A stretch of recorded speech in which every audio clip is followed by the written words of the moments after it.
TV Radicale, al secondo giorno del congresso di Radicali Italiani, siamo in chiusura ormai verso le 23:25 e siamo con i Gorboni che abbiamo avuto su TV Radicale già domenica scorsa, ci ha reso edotti su il tema molto importante che sono gli OGM, abbiamo parlato ampiamente di questa cosa perché si occupa anche di questo. Gli chiediamo qui ovviamente invece della sua partecipazione a una commissione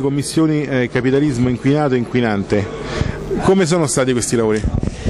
I lavori hanno di nuovo tentato di mettere insieme, come i radicali stanno facendo già da un po' di congressi, ragionamenti che riguardano la politica economica con i ragionamenti che riguardano la politica ambientale.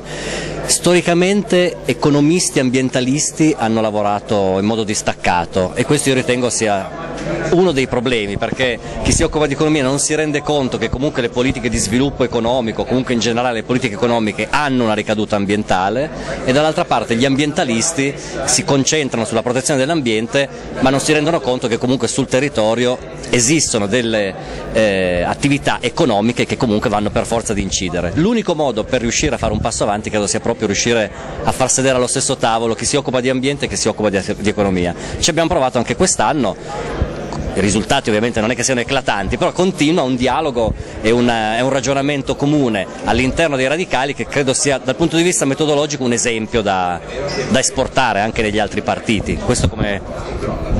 principio, certamente, ma avete avuto anche dei contributi di relatori esterni oppure erano tutti quanti interni, insomma, qui a Radicali Italiani o comunque sia all'area radicale? Diciamo soprattutto contributi interni, c'era però soprattutto questa mattina nella parte che abbiamo dedicato più alla questione ambientale un contributo degli Amici della Terra che riguardava innanzitutto le politiche energetiche. Rispetto al mio intervento, io mi sono concentrato in questo caso più sugli aspetti delle politiche di protezione del suolo,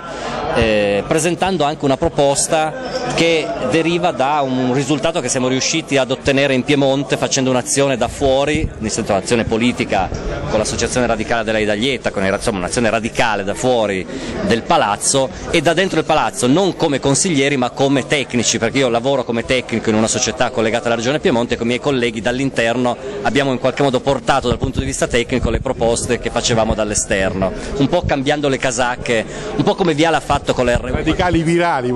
Esattamente. La proposta qual è? Semplicemente è quella di cercare, come dicevo prima, di mettere un link tra le politiche ambientali e le politiche economiche. Sto parlando della protezione del suolo e del grandissimo problema che deriva dal fatto che negli ultimi decenni, negli ultimi 10 anni soprattutto, e soprattutto da quando i comuni italiani non hanno più l'ingresso economico derivato dall'ICI, per riuscire a pagare i servizi, gli asili, le mense, tutti i servizi che ciascun comune fa, l'unico modo per fare cassa è quello di lottizzare nuovi territori e quindi costruire in modo abnorme capannoni industriali, villette a schiera, edifici e via dicendo.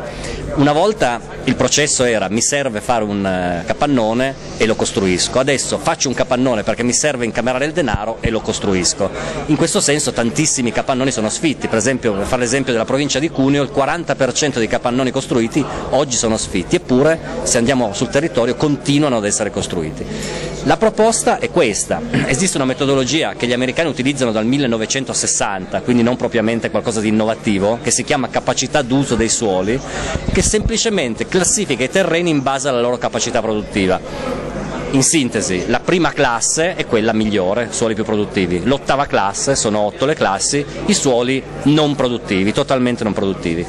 Dobbiamo legare i suoli che vengono eliminati con la capacità d'uso dei suoli. Cosa significa? Significa che se io costruisco un capannone in prima classe di capacità d'uso,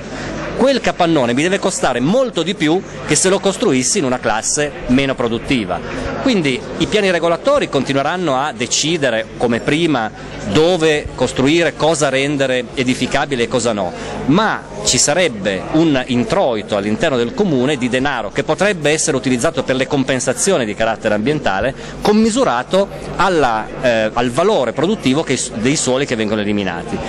Così facendo, con la leva fiscale, con la leva economica, in automatico sarà più facile andare a costruire su suoli meno produttivi, perché costeranno di meno, ma comunque se si costruisse su suoli molto produttivi ci sarebbe un introito molto grande all'interno delle casse comunali che potrebbe essere utilizzato. In Piemonte siamo riusciti a far approvare nel piano paesaggistico regionale, nel piano territoriale regionale e con una delibera di giunta regionale la metodologia della capacità d'uso, che quindi è legge regionale, e queste norme vengono utilizzate quando si fanno le conferenze dei servizi, vuol dire quando accadono previsioni di costruzione di grandi strutture logistiche, quindi non il semplice piano regolatore, ma quando si costruisce la grande struttura logistica, la grande impresa che mette in piedi e che prevede di coprire centinaia di ettari, allora entrano in campo le conferenze di servizi e la Regione, se si prevede di coprire terreni di prima e seconda classe, non dà il suo benestare. C'è già stato un caso eclatante che ha avuto l'onore delle cronache, ovviamente soprattutto in Piemonte, che riguarda Ikea. Ikea, tutti sanno di cosa si tratta. Ikea voleva aprire un secondo punto vendita alla Loggia, che è un grosso paese nella cintura torinese, e lo voleva fare su un suolo di prima e seconda classe. Aveva già ottenuto la variante al piano regolatore del comune di La Loggia, si va in conferenza di servizi, eppure dopo mesi di trattative e di scontro anche aperto, perché ovviamente ci sono in campo interessi non indifferenti, Ikea non costruirà il suo nuovo centro commerciale e oggi sta immaginando di utilizzare aree industriali dismesse o terreni appunto che non siano di prima e seconda classe. Quindi un piccolo successo, se vogliamo, sulla pianificazione di area vasta, ma c'è tutto da costruire per riuscire a far sì che i piani regolatori degli 8.000 comuni italiani, che sono quelli che fanno il più grande consumo di suolo, possa diventare uno degli elementi da considerare concretamente nella nuova edificazione. Per dare qualche dato, la Lombardia oggi ha il 14% del suo territorio che è cementificato, il Veneto il 12%,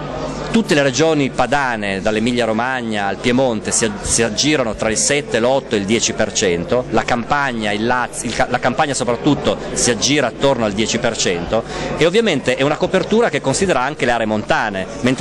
quindi come ben sappiamo si concentra poi in realtà soprattutto nelle aree della pianura, delle zone più facili da costruire, quindi un impatto molto più grande di quanto fa immaginare il numero, no? Noi dobbiamo rompere questa tendenza a coprire il suolo, anche perché il suolo, a differenza dell'aria e dell'acqua, che con un cambio di politiche può essere migliorato, l'aria è inquinata,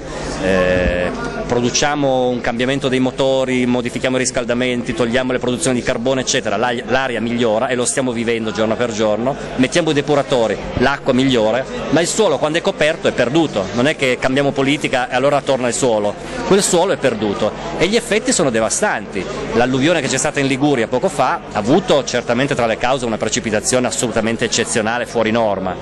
ma tra le altre cause c'è il fatto che abbiamo costruito tantissime abitazioni nell'alveo di esondazione dei fiumi. 9 morti, ricordiamo. Certo, 9 morti e milioni, cioè un numero di danni inestimabile sostanzialmente, e proprio le edificazioni fanno sì che l'acqua non penetri più nel suolo e che scorra in superficie, sul cemento, sull'asfalto, producendo un danno molto maggiore che se queste costruzioni non ci fossero state. Quindi non si tratta di guardare indietro e dire non costruiremo più niente, perché evidentemente sarebbe una cosa irrealizzabile, si tratta di farlo in modo più razionale possibile. Guarda, Igor, su questo vorrei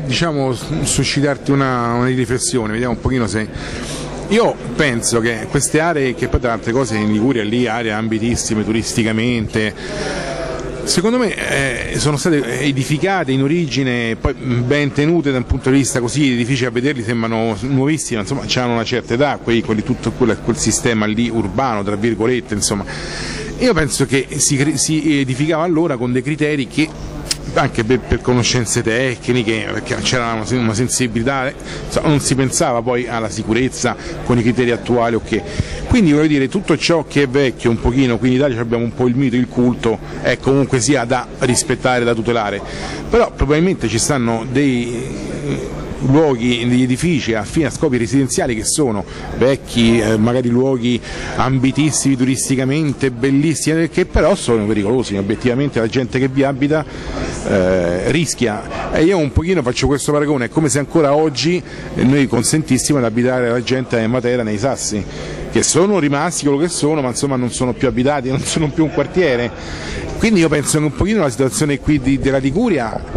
questi posti stupendi, però evidentemente per la gente che abita dentro lasciarli lì secondo me è un pericolo. Non so che pensi di questo. Ma guarda, se uno guarda la storia più lontana scopre che intanto c'era una pressione demografica infinitamente minore e delle esigenze di ciascuno di noi infinitamente minori, cioè i metri quadrati medi per ciascun abitante erano molto più bassi di quelli che ci sono adesso. Oggi tutti vogliono avere la propria casa, giustamente ovviamente, no? Però una volta si stava in tanti in una stanza, no? Una volta, se guardiamo appunto la storia più lontana, magari di 100-150 anni fa, i paesi erano tutti accorpati, ristretti e stavano tendenzialmente in aree protette e salvaguardavano i suoli migliori per la coltivazione e non mettevano le case nelle aree di esondazione dei fiumi. Un po' perché non c'era questa esigenza proprio di avere così tante nuove unità abitative. C'è stato un momento di grandissima espansione edilizia, che è già vecchia ormai, no? Che è quella del dopoguerra, che ha occupato in modo devastante aree che, se uno avesse avuto in mano le statistiche di ogni quanto quel torrente, quel corso d'acqua esonda, avrebbe scoperto che magari ogni 50, ogni 100 anni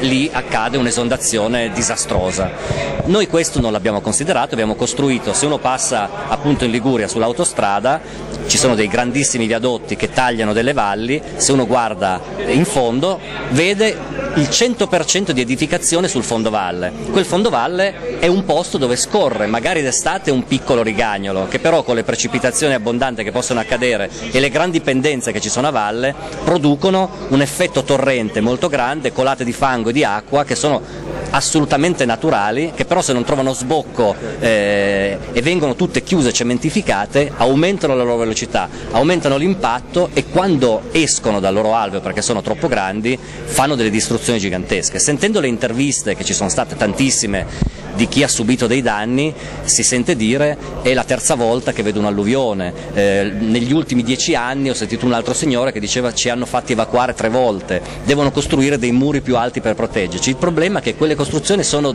in aree che fra 10 anni, magari fra 5 anni o magari fra 20 anni saranno soggette di nuovo a delle esondazioni straordinarie, proprio perché non possiamo interrompere la natura, non possiamo interrompere il fatto che l'acqua scorra dall'alto verso il basso con la potenza che ha secondo le precipitazioni. Che cosa fare è molto complicato, perché in linea teorica bisognerebbe ridare libertà al massimo possibile a questi corsi d'acqua, buttando giù degli edifici e ricostruendo in aree. Quello che fanno negli Stati Uniti. Certo, col fatto che gli Stati Uniti hanno delle estensioni molto più grandi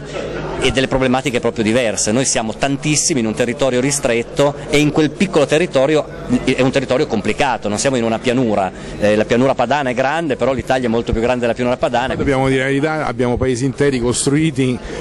quando l'America ancora non era stata scoperta, e quindi questo c'è tutto il vincolo del, diciamo, artistico, storico, anche quello, però appunto io dicevo scindere le cose, non radere al suolo, per carità, lasciamoli per altri scopi, ma la gente dovrebbe abitare in luoghi, insomma, che siano sicuri secondo criteri moderni. Sicuramente in Liguria, situazione che conosco, quindi parlo della Liguria, non so al sud se ci sono, ma immagino di sì, rischi come quelli accaduti ci sono annualmente. In questo caso siamo di fronte a una precipitazione veramente eccezionale, ho letto 500 mm in un giorno, 500 mm è quello che piove ad Aosta in un anno, a Torino piovono 700 mm in un anno, quindi parliamo di una cifra gigantesca che quindi è normale che causi dei grossi problemi. Però appunto, come dicevo prima, se tutti i fondivalle della Liguria sono completamente occupati da delle edificazioni, è evidente che anche se non fossero 500, fossero 300, fossero 200, avremmo dei problemi, delle esondazioni, dei danni, magari dei morti, e poi la regione che deve produrre del denaro per riuscire a risarcire, la regione o lo Stato, i danni che ci sono stati, dobbiamo iniziare a fare un ragionamento a lungo termine, avendo il coraggio di dire che alcuni edifici sono stati costruiti in modo folle dentro un alveo straordinario di un fiume, spostare quelle persone in altri edifici. È difficile certamente, però non possiamo se no occuparcene solo nel momento del disastro, e questo capita in Liguria ma capita in tantissime altre zone d'Italia, sicuramente in Piemonte. In questo caso il Piemonte non è stato toccato perché è piovuto poco, ma se avesse piovuto tanto. In provincia di Messina qualche anno fa ci sono state delle cose simili, paesi interi che sono stati devastati, distrutti proprio, però praticamente la richiesta poi da parte delle popolazioni stesse non era metteteci in sicurezza, almeno a me sembra incompatibile con questo criterio, ma ricostituiamo il centro storico come era. Mi chiedo, cioè, perseverare poi, adesso lasciamo perdere il diavolo, insomma, e un pochino, ecco, non vorrei che si ripetesse anche in altre zone, perché insomma... Io credo che sia un po' nella natura di ciascuno di noi essere conservatori anche in questo, quindi se uno nasce in un posto, che sia una casa vecchia o una casa nuova, e ci vive lì per decine e decine di anni, tende a voler conservare questa situazione e tende magari a alzare un po' le spalle se gli viene detto che ci sono dei pericoli concreti, magari, e perfino quando il pericolo arriva tende a dire beh, io la mia casa la rivoglio qui. Sono cose naturali che credo non siano caratteristica dei messinesi, dei siciliani. No, per carità, no, non erano fatto un esempio così. È chiaro però che interviene lì la politica, la politica deve fare delle decisioni che possono anche essere impopolari in quel momento per quella data popolazione, se si è convinti che quella decisione salvaguarda quella popolazione. Quindi se noi, come se ricordo bene a Messina, si trattava in quel caso di una frana, di una colata di fango, non una cosa simile alla Liguria, però è sempre innescato da piogge molto. Da pioggia, certo. Se si rileva, come è evidente, che quella zona è una zona a rischio di frane, ricostruire un paese lì, per quanto storico, è una cosa che non ha nessun significato se non sfidare la sorte per il futuro, e quindi è chiaro che concordo con te col fatto che bisogna avere il coraggio di trovare una sistemazione più sicura per quelle persone, anche contro il volere di quelle persone. Il compito di un'istituzione, di un ente comunale, di una provincia, di una regione, di uno Stato è anche quello di fare una pianificazione ragionevole. Guardare un po' più oltre, diciamo, della gente comune. Sicuramente, questo è un po' il compito, purtroppo proprio quegli enti hanno dimostrato in Italia soprattutto di non guardare affatto a questo e di fare cassa un po' come viene, beccare i soldi e costruire, e poi quando capita l'alluvione magari chiedere i soldi allo Stato per la calamità naturale. È un circolo vizioso che danneggia un po' tutti, e se risparmiassimo dei soldi con i rimborsi delle calamità naturali e li investissimo non tanto nella prevenzione ma in una programmazione razionale delle nuove edificazioni, sicuramente faremmo una cosa più logica e dovremmo meno spesso piangere morti o avere i disastri che ci sono stati, sempre tenendo conto che annullare completamente questi fenomeni che sono naturali è impossibile. Si può enunciare o guardare i cambiamenti climatici, discutere se è veramente eccezionale una precipitazione del genere o meno. È evidente però che fenomeni di questo genere ci sono sempre stati ed erano una volta meno forti, meno percepiti, un po' perché c'era meno informazione, quindi capitava e non lo sapevano tutti, un po' perché c'erano meno costruzioni, quindi era più difficile che quel fenomeno che passava anche allora colpisse delle persone, colpisse delle infrastrutture. Oggi abbiamo costruito dappertutto e quindi per forza subiamo un danno. Poi penso sia anche un discorso di crescita e di sviluppo di quelli che sono effettivamente dei nuovi diritti. Adesso ti faccio un esempio: se nell'Ottocento crollava una casa per un cedimento strutturale, non è che andavano a vedere il costruttore per fargli un'avvertenza civile. Oggi no, oggi ci sta un discorso di responsabilità che ovviamente poi si può anche risalire a chi ha costruito. Si era anche parlato in certi casi, per esempio a Roma, del libretto del fabbricato, perché volevano fare una specie di piccolo, mi ricordo nei palazzi, nei vari condomini, un libretto che seguisse un po' tutta la vita del palazzo, da quando era costruito, e quindi insomma per sapere anche magari passaggi di priorità, interventi di manutenzione fatti come e dove, perché certe volte anche interventi di manutenzione intervengono, come pare che adesso ci sia in corso quel crollo che c'è stato, dove c'è stato l'ultimo, che è crollata quella palazzina con quelle lavoratrici tessili, sì, adesso non ricordo bene dove, lì ci sono stati interventi diciamo poco oculati, che potrebbero essere anche quelli parte insomma della causa di tutto questo disastro che c'è stato. e quindi però purtroppo non se ne è fatto niente, perché poi ovviamente c'era tutto un discorso, sto parlando di Roma, di questo libretto del fabbricato, di questa proposta, perché poi c'era tutto un discorso di soldi, di bolli, certificazioni, bisognava rivolgersi a certi ambiti di tecnici iscritti agli albi, e poi alla fine, quando doveva entrare in vigore, diciamo, la vigenza tassativa di questa cosa, si andava avanti con proroghe, un po' quello che sta succedendo, almeno è successo fino adesso con la discarica di Malagrotta, che è un altro orrore che abbiamo, ma comunque insomma. Comunque su questo la cosa del libretto ha il suo significato, credo. È chiaro che su costruzioni molto vecchie è difficile andare a risalire, però su costruzioni relativamente giovani, insomma di qualche decina di anni del dopoguerra, questo potrebbe essere fatto, e sarebbe utile, quando si vende l'alloggio all'acquirente, dirgli quali sono le informazioni su quell'alloggio, non solo sul costruttore eccetera, ma anche su dove è stato costruito, su quali sono le caratteristiche tecniche del substrato dove quell'alloggio risiede, perché comunque oggi che un'area è esondabile e i tempi di ritorno delle esondazioni sono qualcosa di conosciuto. Ovviamente parliamo di statistica, un po' come i terremoti, uno dice questa è una zona sismica, poi per 100 anni non capita niente, il che non vuol dire che non sia una zona sismica, no? È una legge dei grandi numeri, però noi sappiamo benissimo che se tu costruisci in un alveo straordinario di un fiume ti può andare bene 10 anni, 20 anni, 30 anni, a un certo punto però non ti va bene, e cioè, questo è sicuro che capita, no? Quindi tu magari nella tua vita manco te ne accorgerai, però ci sarà qualcuno, tuo figlio, che vivrà lì, che vedrà un disastro in quella casa.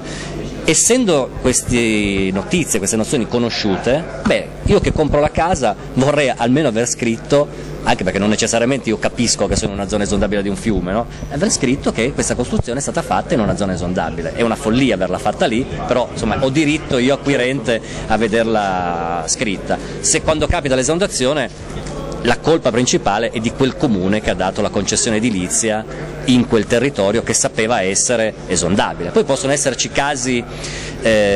come il paese in Liguria, mi viene Santa Margherita Ligure, ma non è Santa Margherita Ligure, è quello delle Cinque Terre che è stato colpito particolarmente, comunque dove l'acqua ha colpito territori ha colpito un paese vecchissimo, le case non erano certo del dopoguerra, ma quell'acqua arriva con quella potenza piena di fango lì perché a monte sono stati fatti dei lavori sui corsi d'acqua che hanno costretto in uno spazio troppo ristretto, quei corsi d'acqua non ci sono più casse di espansione che rallentano la velocità dell'acqua e quindi ne rallentano il deflusso, e la velocità e la potenza che noi abbiamo creato chiudendo il corso d'acqua ha fatto sì che arrivasse con quella potenza in un paese che probabilmente da centinaia di anni non aveva mai visto una cosa del genere. Quindi la mano dell'uomo c'è anche in questo caso. Diciamo già a monte ha agito e ha distrutto. Sì, c'è l'azione che è stata fatta a monte, ha colpito quelli che stavano a valle. Dopodiché è chiaro che parlare è facile, fare delle riforme è difficile, però quello che accade in Italia è che non si fa assolutamente nulla tranne che mettere delle piccole toppe economiche di fondi quando c'è il disastro, un po' di dibattito sui giornali, l'intervista a qualche esperto. E poi parte puntualmente e subito una inchiesta della magistratura. L'inchiesta della magistratura, magari c'è anche qualcuno che si trova anche condannato in modo estemporaneo per questo, però poi dopo concretamente non c'è nessun cambio di rotta sulla gestione del territorio, che sarà sempre più difficile da gestire perché continuiamo ad espandere la nostra presenza edilizia dappertutto e quindi automaticamente siamo più soggetti a dei fenomeni di danno che in precedenza. A questo punto ringraziamo Igor Boni, TV Radicale ovviamente ti dà appuntamento sul nostro sito, a breve vedremo tutte quante le interviste che abbiamo fatto oggi e gli auguriamo ovviamente buon congresso. Grazie e buon lavoro. Grazie. Grazie a te. Grazie.